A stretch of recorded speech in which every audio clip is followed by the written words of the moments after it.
नमस्कार, साधनाज किचनमध्ये पुन्हा एकदा स्वागत। आज आपण करणार आहे आणखी एक रेसिपी। तर आता बघा, कढईमध्ये पाणी घेऊन जरा गरम करून ठेवलेले पाणी, ते गॅस चालूच आहे। आपण इथे थोडेसे सोयाबीन ॲड करून घ्यायचे, सोया चंक्स म्हणा त्याला। सोया चंक्स हे छोट्या साईजचे आहेत, फार मोठे मी इथे वापरणार नाही आहे। तर हे साधारण मी 75 ग्राम मी घेते आहे, कारण ते फुलल्यानंतर बघा एकदा उकळी येऊन द्यायची आणि त्यानंतर गॅस बंद करायचा आहे। एक 15-20 मिनटं जर तुम्ही ठेवले गरम पाण्यामध्ये तर ते छान फुलतात। त्यानंतर मग आपल्याला ते पाण्यातून काढून घ्यायचे। आता इथे बाजूला ठेवून मी कढई बाजूला ठेवली आणि कुकर घेतला। तर कुकरमध्ये तेल घालून घेतलं आहे। तेल तापलं आहे की आपल्याला याच्यामध्ये घालायचं आहे शहाजिरे, 1.5 चमचा शहाजिरे मी इथे घातलेलं आहे। शहाजिरे झाले की इथे आपल्याला घालायचे काळी मिरी, साधारण 4-5 मी ॲड केल्यात। त्यानंतर लवंगा घालायच्यात, त्या पण 4-5 लवंगा अखंड मी घातल्यात। त्यानंतर दालचिनीचे बारीक तुकडे आहेत, ते साधारण 3 मी घातलेले, 3-4 अगदी छोट्या काड्या आहेत। आणि तमालपत्र 2 ते 3 तमालपत्र तुम्ही वापरू शकता। एक हिरवी विलायची मी इथे घातलेली आहे। आणि ही आहे आले लसणाची पेस्ट। तर एकदम आपल्याला पेस्ट करायची अशी नाही आहे, जरा ओबडधोबड ठेवली आहे, कारण ती खाताना छान लागते। आता उभा कांदा एक मध्यम आकाराचा मी चिरून घेतला आहे आणि तो इथे आपण कुस्करून घालतो आहे। हे सर्व आपण व्यवस्थित परतून घेणार आहे। खडा मसाला मी इथे अखंडच वापरला आहे, जास्त प्रमाणात वापरलेला नाही। हे आपण व्यवस्थित त्याच्यामध्ये परतून घेऊया तेलात। तेलाचं प्रमाणही इथे कमीच केलेलं आहे आणि गॅसची फ्लेम ही मध्यम आचेवर केलेली आहे। तर ही आपण रेसिपी करणार आहे ती कुकरमध्येच करणार आहे। तुम्हाला वाटलं तुम्ही पातेल्यामध्ये किंवा कढईमध्ये करू शकता। हा एक लाल मोठा टोमॅटो मी घेतलेला आहे चिरून, तो आपल्याला याच्यामध्ये घालून घ्यायचा आहे आणि त्यानंतर हे पण आपण व्यवस्थित असं परतून घेणार आहे। बघा, आता मला वाटतं की साधारणपणे तुम्हाला अंदाज आलाच असेल की आपण कुकर म्हटल्यावर काय करतो आहे। तर बघा, तांदूळ पण मी इथे निवडून धुवून भिजवून ठेवलं होतं एका बाजूला, पाणी निथळून काढून नंतर ठेवलं होतं, ठीक आहे। तर ते पण आपल्याला एका बाजूला झालेलं आहे रेडी। आता त्यानंतर मी वाटण काढून घेतलं होतं। हे वाटण आहे खोबरं, कोथिंबीर, लसूण, थोडंसं आलं आणि हिरवी मिरची। तर याच्यामध्ये मी साधारण छोट्या 3 ते 4 हिरव्या मिरच्या वापरल्यात आणि खडा मसाल्याचा तो पण तिखटपणा असतोच आहे। हे आपण सर्व एकजीव करून घेणार आहे। त्यानंतर याच्यामध्ये मला घालायची आहे हळद। चला आपण घालूया 1.5 चमचा हळद।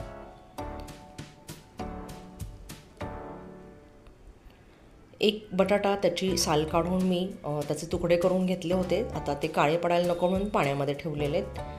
आणि हे झालं, हळद घालून झाली की आपण जरा हे व्यवस्थित परतून घेऊ।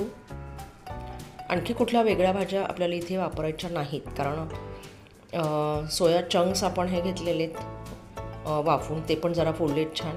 नंतर आपण पाणी निथळून काढणार आहे। हे आपण बटाटा तुम्हाला म्हटलं होतं की एक बटाटा मी सोलून त्याचे तुकडे करून घेतले, तो बटाट्याच्या फोडी इथे आपण घातल्यात, जरा उभे काप केलेले। हे पण याच्यामध्ये मसाल्यामध्ये परतून घेऊ, कारण सोया आणि बटाटा, सोया चंक्स आणि बटाटा हे कॉम्बिनेशन छान वाटतं, फ्लेवर छान आहे। आता हे बघा, सोया चंक्स गरम झाल्यानंतर हे तसं सॉफ्ट झालेत, चांगले फुललेत आणि हे स्वच्छ पिळून पुन्हा एकदा पाण्यामधून असे पिळून काढून घ्यायचे आणि मग आपण याच्यामध्ये ॲड करतो आहे। यालासुद्धा सगळा मसाला लागेल अशा पद्धतीने आपण हे एकजीव करून घेऊ।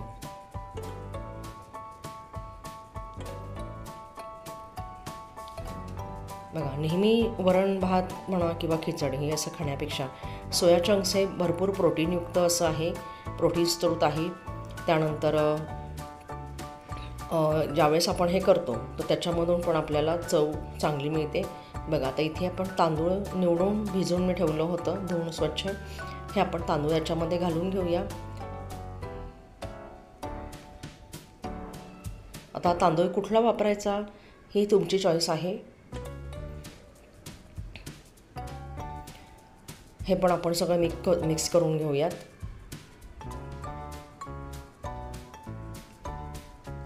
सोया चंक्स तर सर्वांनाच आवडतात नाही का.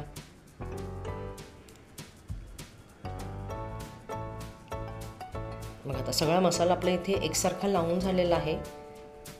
भाज्या आणि तांदूळ तो मसाला सगळं एकजीव झाला आहे. आणि आता इथे मी ॲड करणार आहे मी घरी केलेला मसाला. याचा व्हिडिओ अपलोड केलेला आहे. याच्यात धणे पूड, जिरे पूड, आणखी काही मसाले आहेत ते पण ॲड आहेत बघा तुम्ही. तर हा मी इथे 2 चमचा घालून घेतला आहे. हा तुम्ही भाजीला, पुलावाला, मसाला भाताला, सुकी भाजी करताना वापरू शकता. आता थोडासा गरम मसाला याच्यावर आपल्याला पावडर घालून घ्यायची आहे. तर इथे मी फक्त बघा गरम मसाल्याची 1 चमचा पावडर फक्त मी इथे घालून घेते. या व्यतिरिक्त आपल्याला इथे काहीच वापरायचं नाही आहे, कारण मी जो मसाला अपलोड केलेला आहे व्हिडिओ तो तुम्ही पहा. त्याच्यामध्ये सर्व जिन्नस आहेत आपण केलेले आणि त्याच्यापासूनच आपण तो मसाला बनवला. त्यामुळे अतिशय चवीला रुचकर असा हा मसाला आहे. आणि आपण आता हे सर्व पुन्हा एकदा मिक्स करून घेऊया.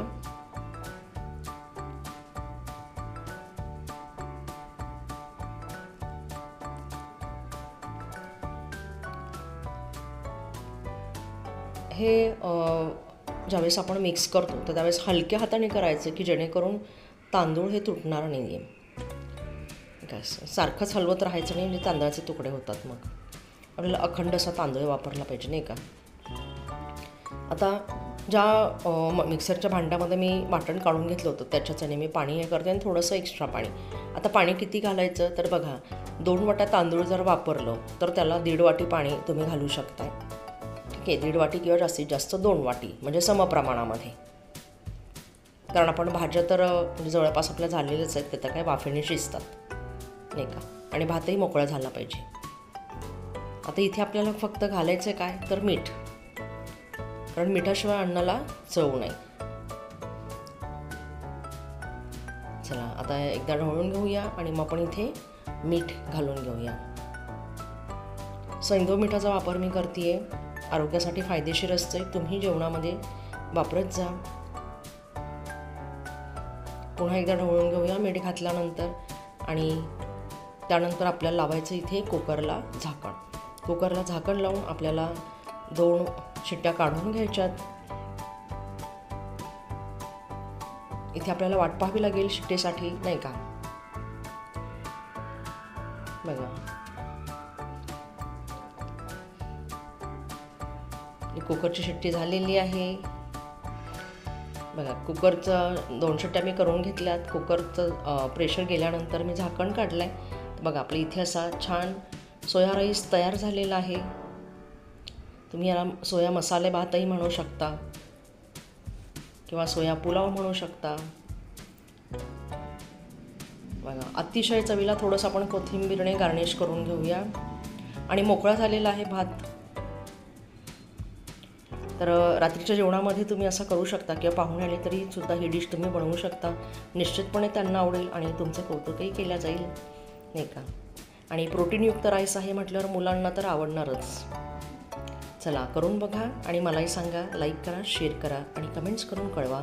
सबस्क्राईब करा साधनाज किचनला.